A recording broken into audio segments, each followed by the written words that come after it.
안녕하세요. 옛이야기입니다. 오늘도 와주셔서 감사합니다. 옛이야기 채널은 사연 읽어주는 남녀 채널에서 지금은 삭제되어 들을 수 없는 21년도에 소개해드린 사연 중 베스트 사연만 뽑아 다시 읽어드리는 채널입니다. 구독과 좋아요 부탁드리며 오늘의 사연 바로 시작하겠습니다. 얼마 전까지 내 인생은 완전히 꼬여 있었습니다. 나이 30에 남들에게 내세울 번듯한 직장도 근사한 차도 안락한 가정도 없는 그저 그런 인생이었던 거죠. 30이 되면 대충 미래의 견적이 나온다는데 그렇다면 제 미래는 대충 반품된 분량 옥장판 정도 될 거라 봅니다. 왜 그렇게 됐을까요? 물론 제 잘못이 큽니다.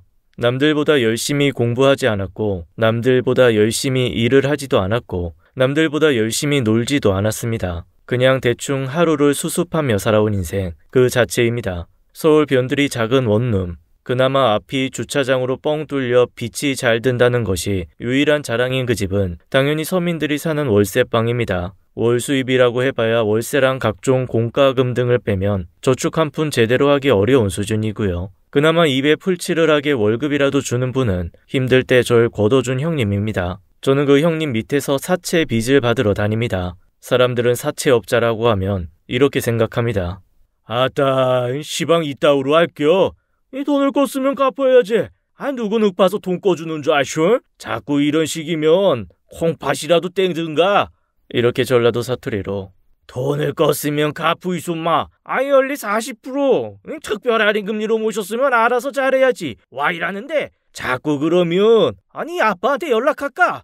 혹은 경상도 사투리로 사람들을 겁주고 협박해 돈을 받아내는 사람으로 생각하지만 실상은 많이 다릅니다. 대부분의 경우는 은행원처럼 이자를 계산하고 수금 스케줄을 체크하는 사무적인 일을 합니다. 가끔 돈을 갚지 않고 튀는 사람들에게는 아까 같은 연기가 필요하기도 하지만 채무자를 때리거나 하는 일은 있을 수가 없어요. 폭력을 휘두르는 경우는 다른 사채업자와의 이권 다툼이 발생할 때입니다. 그때는 저도 다른 조직과 죽기 살기로 싸우는 조폭 비슷한 사람이 되는 거죠. 제가 사채업자인지 조폭인지 양아치인지 가끔 스스로도 헷갈리지만 그중 무엇이라 표현이 되건 제 인생이 밑바닥인 것은 틀림없겠죠. 왜 내 인생은 이렇게 밑바닥으로 떨어졌을까요? 아마 그 시작은 제가 고등학교를 그만두게 되면서부터였을 겁니다. 전 전형적인 흙수저예요. 물론 대대로 흙수저인 저희 아버지는 열심히 일을 하셨습니다. 하지만 흙수저가 늘 그렇듯 일을 열심히 하면 할수록 더 가난해졌어요. 어머니도 살림을 도우려고 인형에 눈도 붙이고 포장지도 접고 온갖 허드렛 일을 했지만 저희 살림살이는 나아지지 않았습니다. 그런 힘든 삶 속에서도 아버지는 내게 공부만 열심히 해. 그럼 성공할 수 있어.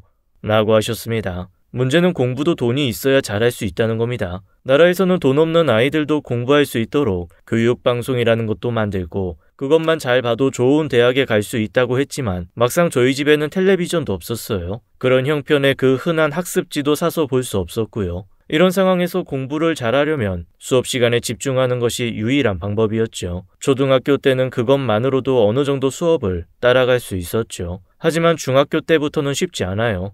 중학교에만 가면 선행학습이다 뭐다 해서 1학년 애들이 2학년, 3학년 공부를 다 하고 오거든요. 대부분의 학생들이 다 그런 걸로 생각하시는지 선생님들마저 이렇게 말을 해요. 이 부분 다 아는 거지?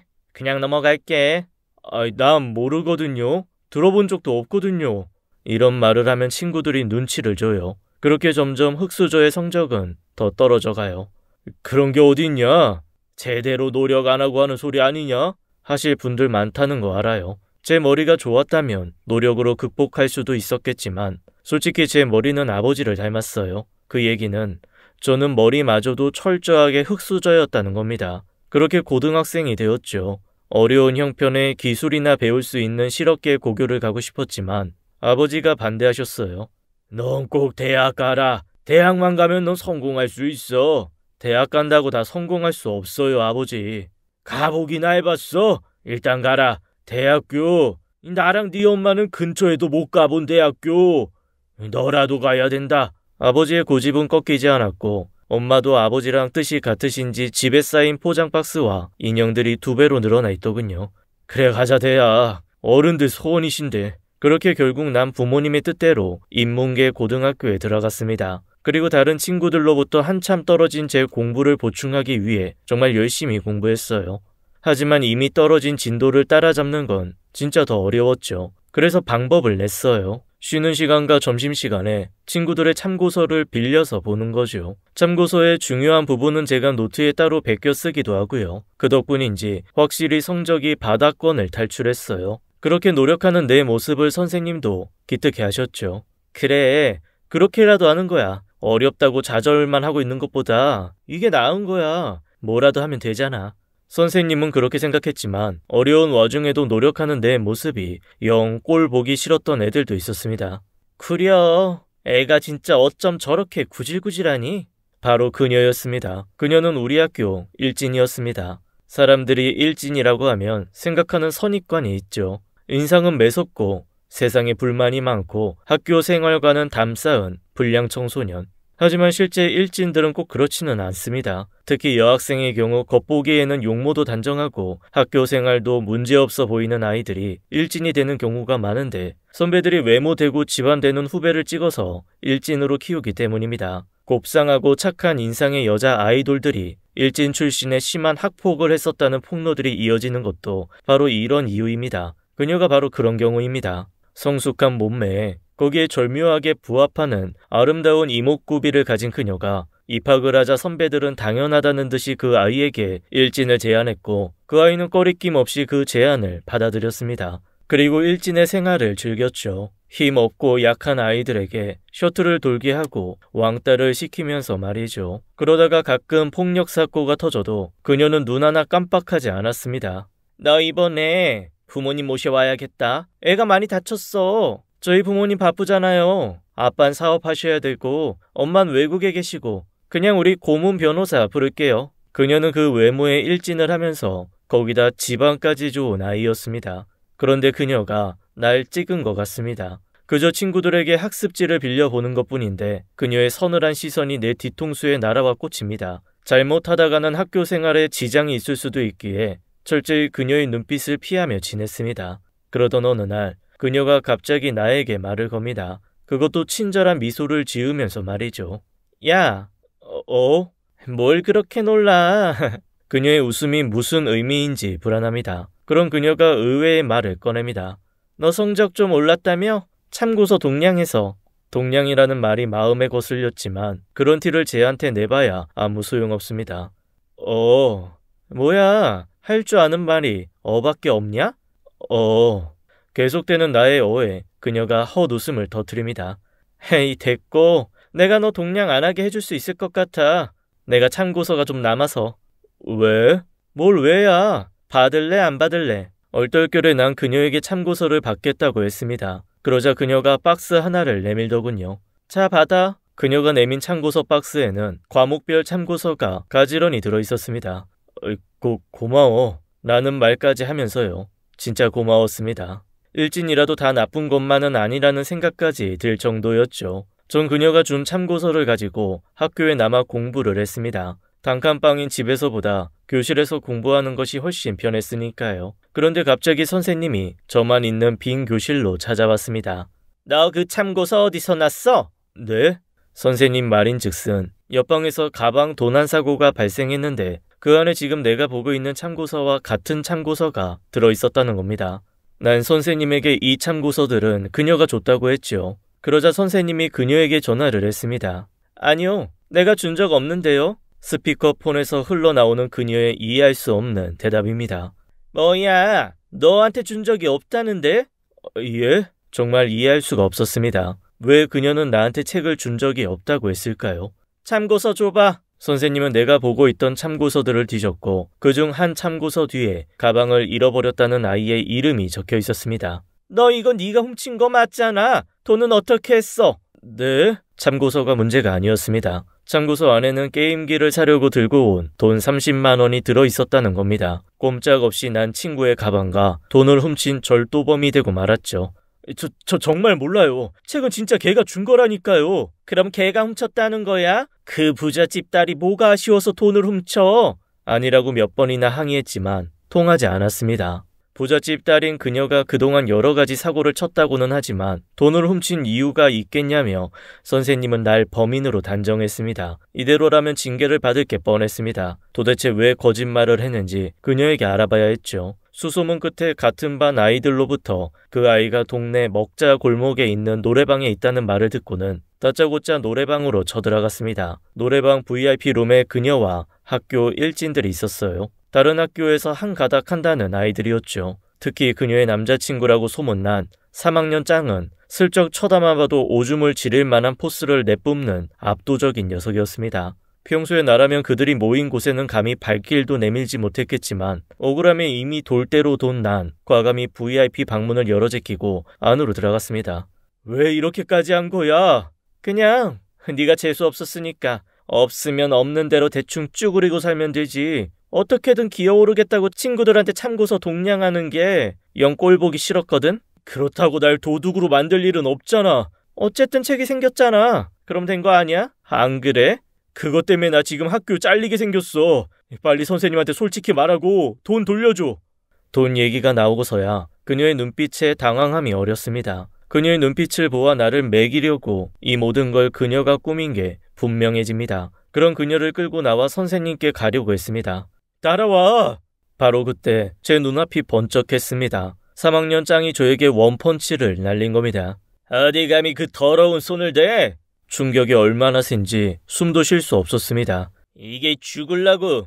하지만 계속 놈에게 맞을 수만은 없었죠. 죽을 힘을 다해 반격을 시작했습니다. 다행히도 제 주먹이 녀석에게 먹히더군요. 공부도 못했고 가난이 부끄러워 학교에서 쥐죽은 듯 살아와 있었지만 적어도 체력만큼은 남들에게 뒤치지 않았고 여기저기서 시달리며 맞고 자란 만큼 맷집도 자신 있었습니다. 전문적인 싸움을 배우진 않았지만 애들 싸움에선 이거면 되는 겁니다. 버티고 버티다 보니 결국 녀석이 쓰러지더군요. 그 광경에 방에 있던 일진들이 놀라 쳐다봤습니다. 천하의 학교장이 나 같은 찌질이한테 쥐 터지는 게 믿을 수 없다는 눈치였어요. 특히 그녀는 두려운 듯 뒤로 주춤거리며 물러났습니다. 그런데 거기서 멈춰야 했습니다. 하지만 내 분은 아직 풀리지 않았고 결국 난 쓰러진 녀석 위로 올라타서는 미친 듯이 주먹을 휘둘렀어요. 그 일로 전 결국 학교를 그만둘 수밖에 없었습니다. 대신 동네 양아치들 세계 여기저기서 스카우트 제의가 들어오더군요. 내가 학교장을 때려 눕혔다는 이야기가 아마 그 세계에 퍼진 모양입니다. 처음에 그 형님들의 제안을 거절했지만 막상 특별히 할 일도 없고 검정고시 학원을 다닐 돈도 없던 나는 어쩔 수 없이 그 바닥에 발을 들여놓고야 말았죠. 그렇게 10년이 흘렀고 전 30살이 된 겁니다. 이대로 후회 속에 망가진 인생을 살 것 같은 제게 새로운 기회가 찾아왔습니다. 한 전주분께서 저에게 제안을 한 겁니다. 잘 모르시는 분들은 사채업자가 자신의 돈을 굴리는 걸로 알고 계시지만 실상은 그렇지가 않아요. 사채업자 자신에게는 큰 돈이 없어요. 물주가 돈을 맡겨주면 그 돈을 필요한 사람들에게 빌려주고 운영해주는 거죠. 사채업자는 돈을 굴려 얻은 수익을 물주에게 돌려주고 벌어들인 돈에서 일정 부분 수수료를 받는 겁니다. 이 세계 몸담으면서 알게 된 물주 한 분이 저에게 이러는 겁니다.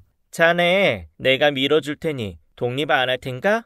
왜 그러시냐고 물으니 제가 착해서랍니다. 아까 말씀드린 것처럼 전 사채업자이지만 사람을 때리거나 하는 일은 절대로 하지 않습니다. 특히 어려운 형편에 처해 돈을 못 갚는 분들에게는 최대한 기간을 유예해드리려 노력하는데 이것 때문에 제가 모시는 형님에게 핀잔도 많이 들었습니다. 왜 그렇게 물러터졌냐? 그래가지고 돈 받을 수 있겠어? 그래도 전 어려운 분들에게 돈 재촉은 못하겠더라고요. 그래서 가끔은 제 돈으로 이자를 내드리기도 했죠. 그분이 그런 저를 좋게 본 거죠.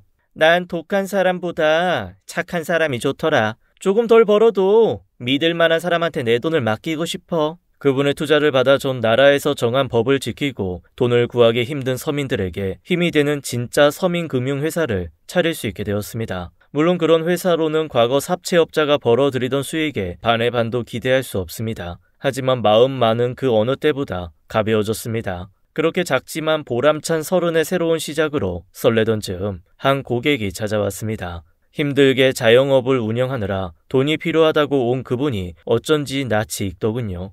너 혹시...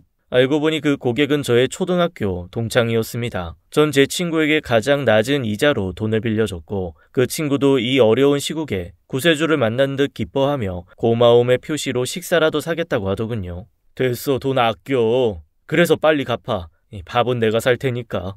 그렇게 그 친구와 삼겹살에 소주 한 잔을 했습니다. 험하게 살다 보니 성인이 되고 지금껏 변변한 친구도 없이 살아온 제게는 오랜만에 갖는 즐거운 시간이었어요. 그러면서 몰랐던 동창들의 소식도 알게 됐고요. 걔는 벌써 결혼해서 애가 둘이야. 몰랐지? 미안하네. 알았으면 걔 결혼식은 꼭 갔어야 됐는데. 그러니까 연락 좀 하고 살아 이제. 아이 참 다음 주에 초등학교 동창회 하기로 했는데 그때 와라. 잊지 말고. 봐서는 무슨. 무조건 와. 그래서 전 동창회라는 데를 처음으로 나가보기로 했습니다. 막상 동창회를 나가기로 하니 꽤 설레더군요. 고등학교도 졸업하지 못했고 사회에 나가서도 어두운 일만 하다 보니 감히 동창회 같은 데는 나가볼 생각도 못했어요. 어린 시절 친구들을 볼 생각을 하며 구석에 처박힌 졸업 앨범을 꺼내 뒤져보기도 했죠. 아이 놈은 어떻게 변했을까? 아이 참 예뻤는데 지금도 그렇겠지? 아이 까불이 잘 살고 있나? 참으로 녀석들이 보고 싶어졌습니다. 그래 이제 친구들도 만나고 사람답게 지내자. 드디어 동창회가 열리는 날이 됐습니다. 옷장을 뒤지며 많지 않은 옷들 중 오늘 입을 옷을 골라봅니다. 이럴 줄 알았으면 맞춤 양복점에서 정장이라도 하나 사놓을 걸 그랬습니다. 그저 그런 후줄근한 점퍼와 청바지만 한가닥이더군요. 고르고 골라 그래도 건실한 직장인 룩은 되어 보이는 콤비 정장에 스니커즈까지 갖춰 입으니 그나마 봐줄만은 한 것 같네요. 동창회는 럭셔리한 분위기의 바에서 진행되었습니다. 처음 창석하는 동창회라 어딘지 어색했지만 반갑게 맞아주는 친구들 덕에 금방 자리에 적응이 되더군요. 말씀드린 것처럼 초등학교까지는 학업도 크게 뒤처지지 않았고 3학년 때는 반장을 한 적도 있었거든요. 예상대로 사내 녀석들은 하나도 안 변했더군요. 까불이는 까불이, 콧질 찌리는 코 대신에 느끼함을 흘리고 반면에 여자들은 10년의 세월에 무슨 일이 있었는지 상정벽 개그 자체였습니다. 누구는 의학의 힘을 빌렸고 누구는 코디와 헤어의 힘을 빌렸겠지만 참 많이들 예뻐졌더군요. 그 아이들에게 예뻐졌다는 칭찬을 하니 예쁘긴 그래봤자 무술이지. 여왕폐하 오시면. 여왕폐하? 그게 누군데? 누구야? 원숭이도 제 말하면 온다더니 저기 들어오네. 그 말을 하며 여자 동창이 입구 쪽을 손으로 가리킵니다. 맙소사. 그쪽에서 들어오는 여왕은 다름 아닌 제 인생을 추락시킨 일진녀 그녀였습니다. 그제야 기억이 났습니다. 그녀는 고등학교뿐 아니라 초등학교도 동창이었던 겁니다. 그녀를 보자마자 그때 겪은 아픔이 떠올라서 견딜 수가 없더군요. 그래서 조용히 집에 가려 했지만 제 고객이자 동창인 친구가 놔주지를 않더군요. 어쩔 수 없이 그녀와 눈을 마주칠 일을 최대한 피하며 앉아 있었죠. 하지만 그게 어디 계속 피해집니까? 결국 그 아이와 눈이 마주치고 말았습니다. 이왕 이렇게 된 것 과거의 악연을 오늘 털어버려야 하는 게 낫겠다는 생각도 들더군요. 그래서 과거의 트라우마인 그녀를 향해 말했습니다. 나다. 기억나지?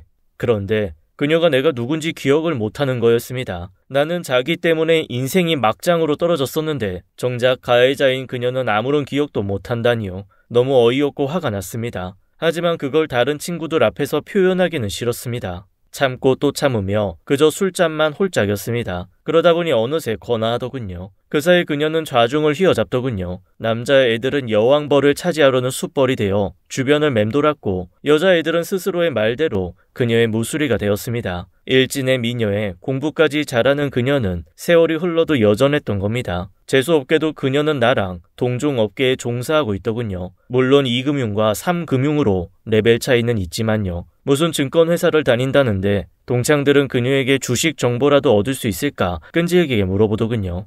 종목 좀 추천 좀 해주라. 내가 산 주식 좀 봐줄래? 그런 질문에 그녀의 대답은 한결같았습니다. 나한테 물어보지 마. 그러면서 그녀는 상대를 깔보는 듯한 미소를 보냈는데 저는 그게 에휴 한심한 바닥 인생들 이라고 말하는 것처럼 느껴졌습니다. 그만큼 그녀는 여전히 이 세상을 자기 아래로 깔고 보고 있더군요.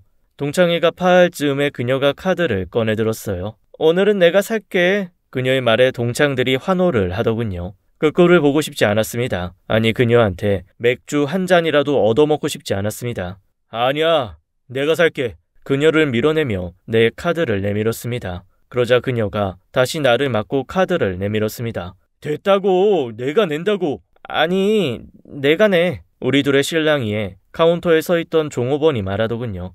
그냥 반반하시는 게 어떨까요? 종업원의 말에 우리는 고개를 끄덕였습니다. 그렇게 저는 그날 술값 120만 원 중 60만 원을 내야 했습니다. 하지만 그 60만 원이 하나도 안 아까운 밤이었죠. 적어도 나를 추락시켰던 그녀에게 술을 얻어먹지 않은 셈이니까요. 다음 날이었습니다. 술도 많이 마신 데다가 주말이었고 해서 오후가 되도록 침대에서 뒹굴거리고 있었죠. 그런데 그때 전화기에서 문자 수신음이 울리는 겁니다. 숙취 때문에 그것조차 받기 싫더군요. 뭐 광고나 그런 거겠지 생각하고 그냥 뭉갰습니다. 늦은 오후에야 겨우 일어난 난 배달 음식으로 해장을 하려 했습니다. 그런데 해장국이 도착했고 전 카드를 꺼내 계산을 하려고 했습니다. 그런데 내 카드가 사용 한도 초과라는 겁니다. 뭐지? 항상 돈이 딸리는 흙수저였는데다 오랫동안 사채업을 하면서 돈으로 망가지는 사람들을 많이 봐온 만큼 돈을 아끼는 습성이 몸에 뱄고 필요한 경우를 제외하면 카드 할부 같은 것도 잘 아는 제 카드가 막히다니요. 지금 조금 형편이 나아졌다고 해도 달라질 건 없습니다. 도무지 이해할 수가 없었습니다. 그래서 카드를 확인해보니 카드에 적힌 이름은 내 이름이 아니라 다름 아닌 날 나락으로 떨어뜨린 그녀의 이름이었던 겁니다. 어제 서로 계산을 하겠다며 실랑이를 하던 중 그녀와 나의 카드가 뒤바뀌었던 겁니다. 그렇지. 내 카드가 지불 정지가 될 리가 하며 안도의 한숨을 쉬는데 불안한 생각이 갑자기 스치더군요. 혹시 아까 달려가 핸드폰을 확인해보니 불안한 예감대로 그 문자는 카드 회사에서 온 문자가 맞았습니다. 총 470만 원. 백화점 그것도 명품관에서 그어진 3번의 결제만으로 총 470만 원이 사용된 겁니다. 죽도록 보기 싫은 그녀가 내 카드로 470만 원을 긁은 겁니다. 이제 죽도록 보기 싫은 그녀를 만날 수밖에 없는 상황이 됐습니다. 동창의 명부를 통해 그녀의 전화번호를 알아봤습니다. 그리고는 그녀가 일하는 증권회사 앞으로 달려갔죠. 커피숍에서 만난 그녀가 대뜸 말하더군요. 왜 하필 똑같은 카드를? 그 카드 회원 자격 높은데 어떻게 받았대? 내 카드 쓴 거 없지? 적반하장도 유분수입니다. 쓸 수가 없던데 카드 사용 한도 초과더라. 내 말에 그녀의 얼굴이 붉게 물듭니다. 쓸데없는 소리 말고 카드나 내놔. 전 카드를 돌려주고는 그녀에게 그녀가 쓴 돈을 내놓으라고 했습니다. 그녀의 대답이 가관입니다. 내가 3개월 무이자로 결제했으니 거기 맞춰주면 되겠지? 자기가 3개월 무이자로 계산을 했으니 나에게도 결제일마다 3개월로 나누어 주겠다는 소리죠. 그녀와 엮이는 게 싫은 전 당연히 거절을 했죠. 무슨 말도 안 되는 소리야. 당장 내놔. 동창끼리 딱딱하게 왜 이래? 그녀의 그 말에 잊고 싶은 그녀와의 과거가 생각났습니다. 동창끼리? 네가 나한테 동창 일을 들먹여? 너 때문에 학교 잘리고 내가 어떻게 살았는 줄 알아? 그제야 그녀의 얼굴색이 변하더군요. 그땐 나도 어쩔 수 없었어. 그녀가 주절거리는 변명이 듣기 싫어 말을 끊었습니다. 다 필요 없고 이번 주 금요일까지 돈 보내. 너한텐 그 정도 돈 별거 아니잖아. 그리고는 내 카드만 집어들고 커피숍을 나왔습니다. 그리고는 금요일까지 기다렸죠. 그녀의 돈이 들어오기를. 하지만 한 푼도 들어오지 않았습니다. 당연히 전화도 없었고요. 아니 아예 전화도 받지 않더군요. 이 정도면 악덕 채무자라고 봐도 되는 상황입니다. 10년간 사채업 바닥에서 일한 날 상대로 그녀는 지금 해서는 안 되는 행동을 하고 있는 겁니다. 피하고 도망다니는 사람 찾는 것만큼 저에게 쉬운 일은 없으니까요. 그녀의 직장으로 찾아가지는 않습니다. 그건 양아치 짓이니까요. 그래서 그녀의 집 앞에 차를 대고는 퇴근을 기다립니다. 깜짝 놀라더군요. 아니 여기 어떻게 전화 안 받으면 어쩌자는 거야? 라며 짜증을 내려는데 갑자기 한 덩치하는 남자들이 다가옵니다. 순간적으로 그들이 사채업 쪽 사람이라는 걸 알겠더군요. 아이 그쪽은 좀 빠져있더라고. 나가 먼저 야그해야 쓰겄음께. 당신 뭔데? 아이 뭐긴 채권 자제. 근게 좀 꺼지라고잉. 맙소사 그녀는 나 말고도 채무 관계가 복잡한 상황이었습니다. 채무 관계 있다고 이렇게 찾아와 협박해도 됩니까? 젠장, 우습게도 나도 그녀에게 돈을 받으러 찾아온 주제에 다른 채권자의 불법적인 추심 행위에 대해 훈계를 하고 있네요. 하지만 그들은 쉽게 물러설 생각이 없습니다. 뭐여? 그 짝이 저 짝 애인이라도 되쇼잉? 잘못하면 팔자에 없는 그녀의 애인이 될 판입니다. 아무래도 안 되겠기에 경찰에 전화를 건다고 했습니다. 아무리 채무 관계가 있어도 지금 하는 행동은 불법이니 경찰에 신고를 하겠다고. 그제야 사채업자들이 돌아가더군요. 사채업자들의 등장에 사색이 됐던 그녀가 그제야 안심을 한 듯 저한테 고맙다는 말을 하더군요. 하지만 거기까지였습니다. 무슨 일이 있었기에 사채업자까지 찾아오냐는 제 질문에 신경 쓰지 마. 돈은 빨리 갚을 테니까 너도 그만 돌아가.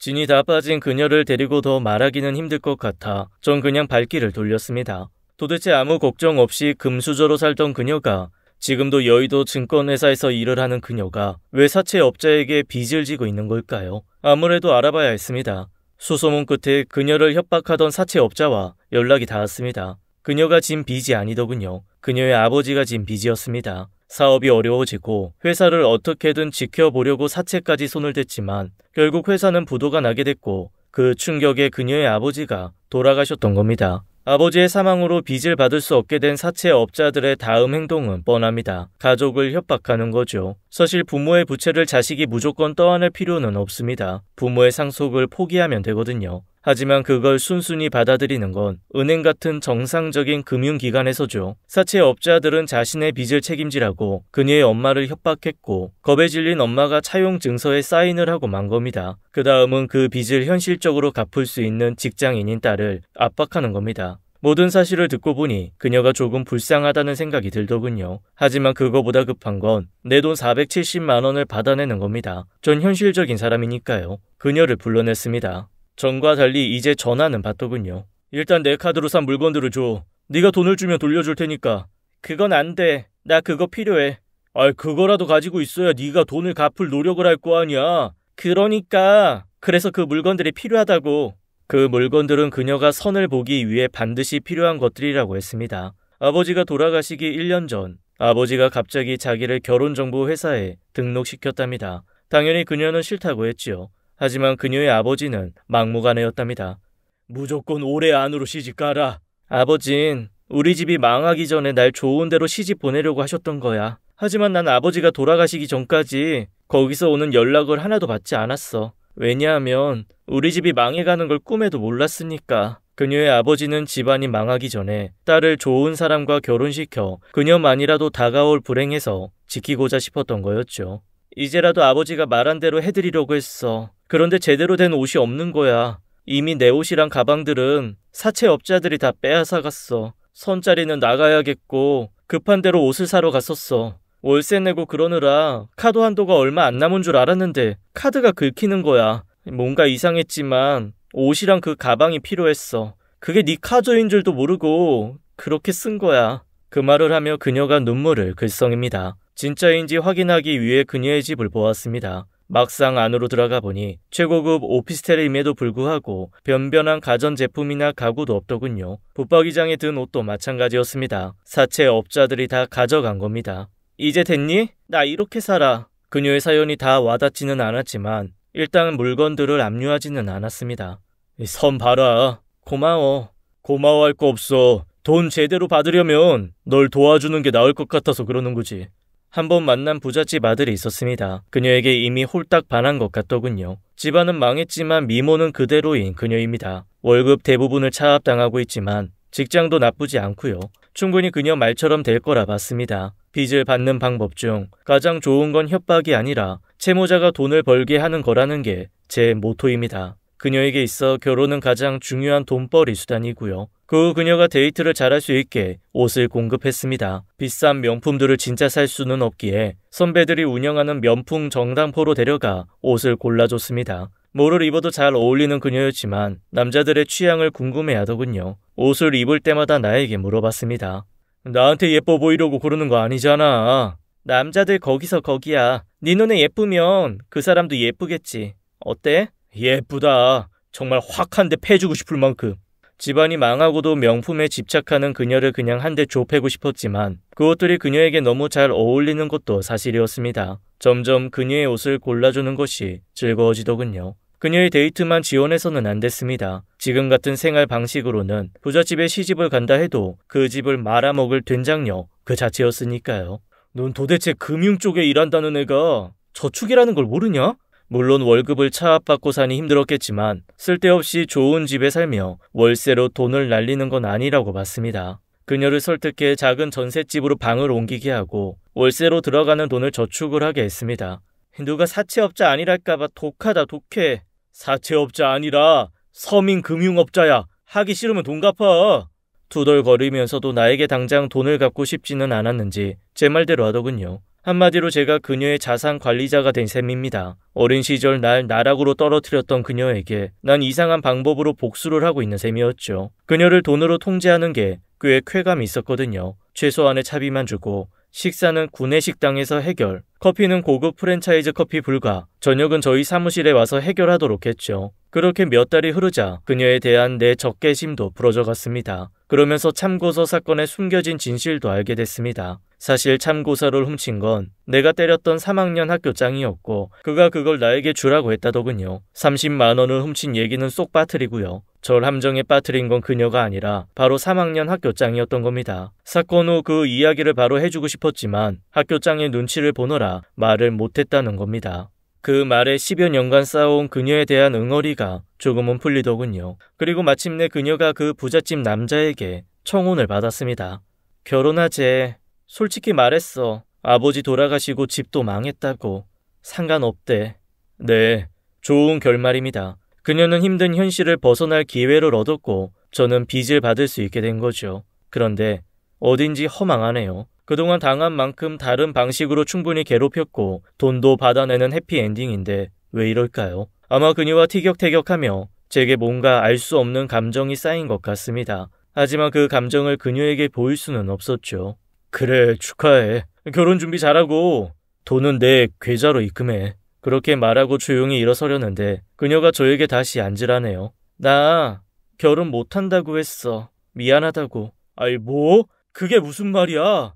사랑하지도 않는 남자랑 어떻게 결혼해. 내 마음에 있는 건 넌데. 그녀의 마음속에도 저처럼 뭔가 감정이 쌓인 겁니다. 그리고 그 감정은 바로 사랑이었던 거죠. 저와 마찬가지로요. 전 지금도 그녀의 자산 관리를 합니다. 그리고 그녀는 기꺼이 내 관리를 받아들이고 있죠. 470만 원 채무 관계로 다시 시작된 우리 인연은 현재 사랑으로 진행 중이랍니다. 지금까지 옛 이야기였습니다. 끝까지 함께 해주신 여러분 감사드리며 저희는 다음 사연으로 돌아올게요. 감사합니다.